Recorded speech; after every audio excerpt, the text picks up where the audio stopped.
নমস্কার বন্ধুরা, black book of general awareness বই থেকে আজকে এই ভিডিওতে আমরা ইন্ডিয়ান পলিটির প্রশ্নগুলো সলভ করব। চলো শুরু করা যাক আজকের ভিডিও। তো এই বইতে সোশ্যাল সায়েন্স যে ইন্ডিয়ান পলিটি রয়েছে সেটার প্রথম চ্যাপ্টার হচ্ছে introduction to the constitution.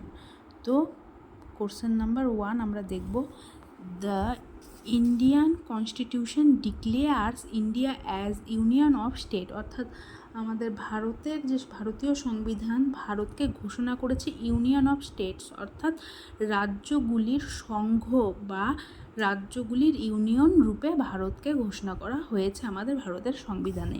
Next, on which day was the national emblem of India adopted, অর্থাৎ আমাদের যে জাতীয় প্রতীক সেটা কবে গ্রহণ করা হয়েছে, সেটা 26 জানুয়ারি 1950, অর্থাৎ 26শে জানুয়ারি 1950 সালে আমাদের যে ভারতের জাতীয় প্রতীক সেটা গ্রহণ করা হয়েছে। Next, the original constitution contained 395 articles divided into 22 parts, অর্থাৎ যে অরিজিনাল সংবিধান সেখানে মূল সংবিধানে 395টি ধারা যেটা 22টি পার্টে বা 22টি ভাগে রয়েছে। Next, as per the constitution, India is also known as Bharat. ভারতের যে সংবিধান অনুসারে ইন্ডিয়া ভারত নামেও পরিচিত। Next, which is the highest law of the land, অর্থাৎ ভারতভূমির সর্বোচ্চ আইন কি, সেটা হচ্ছে Indian constitution. Next, dash was adopted as the national emblem on 26 January 1950, তো লায়ন ক্যাপিটাল অফ সারনাথের যে সিংহর রাজধানী সেটা হচ্ছে আমাদের জাতীয় প্রতীক রূপে গৃহীত হয়েছে 26শে জানুয়ারি 1950 সালে। Next, the source of the authority of the Indian constitution is people of India, অর্থাৎ ভারতের যে সংবিধান সেটার উৎস হচ্ছে আমাদের ভারতের জনগণ। Which act prevents disrespect to the national flag and national anthem, অর্থাৎ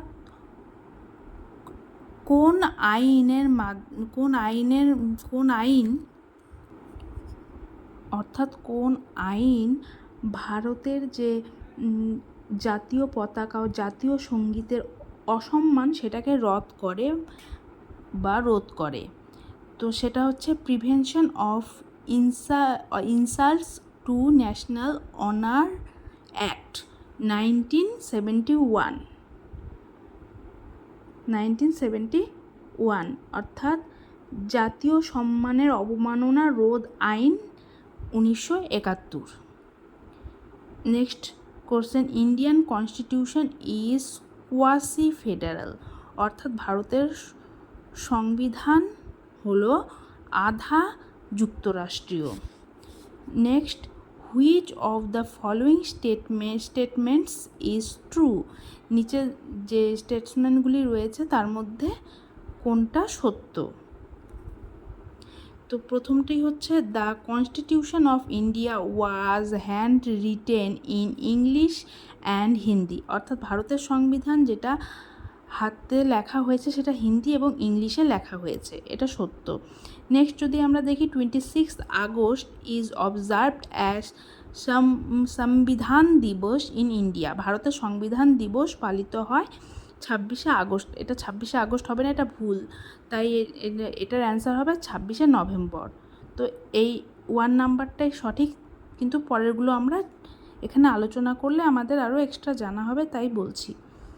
তো 3 নম্বরটা যদি আমরা দেখি স্টেটসমেন্ট, সেটা হচ্ছে the constituent assembly elected doctor B.R. Ambedkar as its permanent chairman on 11 December 1946, অর্থাৎ 11 ডিসেম্বর 1946 সালে ভারতের যে গণপরিষদ তার পার্মানেন্ট চেয়ারম্যান হন। এখানে দেওয়া আছে ডক্টর রাজেন্দ্র প্রসাদ, এটা সেই জন্য ভুল, এখানে ডক্টর আম্বেদকর দেওয়া আছে সেই জন্য ভুল, এটা অ্যান্সার হবে doctor Rajendra Prasad. Next, the constitution of India was framed by a constituent assembly set up under the Hunter commission. ভারতের যে সংবিধান সেটা ফর্মড হয়েছে যে গণপরিষদের মাধ্যমে, সেটা হান্টার কমিশনের আন্ডারে। তো এটা ভুল, ভারতের সংবিধান স্বাধীন সত্তায়, যেটা হান্টার কোনো কমিশনের আন্ডারে ছিল না। নেক্সট কোশ্চেন যদি আমরা দেখি, তো which of the following is not correct about the constitution of India. তো প্রথমটা আছে যে এখানে কোনটা কারেক্ট নয় বা সঠিক নয়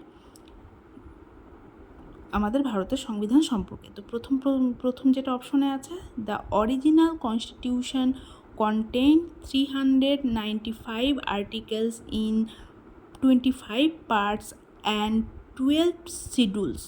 তো এটা ভুল আছে, কারণ হ্যাঁ 395টা ধারা বা আর্টিকেলস রয়েছে, কিন্তু 22টি পার্ট অর্থাৎ 22টি ভাগ মূল সংবিধানে, এবং 8টি শিডিউল ছিল, পরবর্তীতে 4টি যুক্ত হয়েছে। এখন বর্তমানে 25টি পার্ট রয়েছে, কিন্তু মূল সংবিধানে 22টি রয়েছে। তারপরে যদি অপশনটা আমরা দেখি, it suits the requirements of India, অর্থাৎ মানে এখানে ভারতের যে সংবিধান সেটা ভারতের প্রয়োজন অনুসারে। নেক্সট যদি অপশন দেখি, সেটা লেখা আছে যে ইট reflects the historical, social, political and economic condition of Indian people.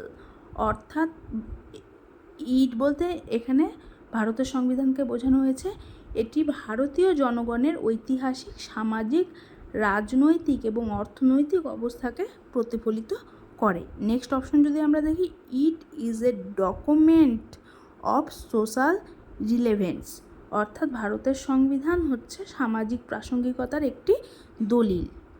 Next আমরা 12 নাম্বার কোশ্চেন দেখব। তো বলা হয়েছে, in which form of government the final decision making power lies with those elected by the people, অর্থাৎ কোন ধরনের সরকারে চূড়ান্ত সিদ্ধান্ত নেওয়ার ক্ষমতা জনগণের দ্বারা যে নির্বাচিতদের হাতে রয়েছে।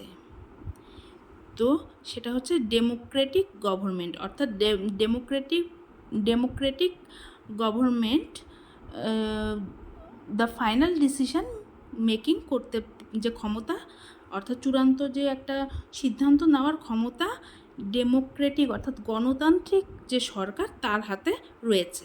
Next, dash is a system of government in which the power is divided between a central authorities and various constituent units of the country, more than one level of governments। তো এখানে বলা হয়েছে যে একটি সরকারের ব্যবস্থা যেখানে ক্ষমতা একটি কেন্দ্রীয় কর্তৃপক্ষ বা সেন্ট্রাল অথরিটি এবং দেশের বিভিন্ন সাংবিধানিক ইউনিটের, অর্থাৎ সরকার একাধিক স্তরের মধ্যে রয়েছে, সেটা হচ্ছে ফেডারালিজম। অর্থাৎ যে যুক্তরাষ্ট্রীয়তন্ত্র সেটা কেন্দ্র এবং রাজ্যের মধ্যে, মানে রাজ্য সরকার বা বিভিন্ন ধরনের গভর্নমেন্ট বা ইউনিট যে থাকে সেগুলোর মধ্যে রয়েছে। তো federalism is a system of government in which the power is divided between a central authority and various constituent units of the country, next, who is the first defence minister of India?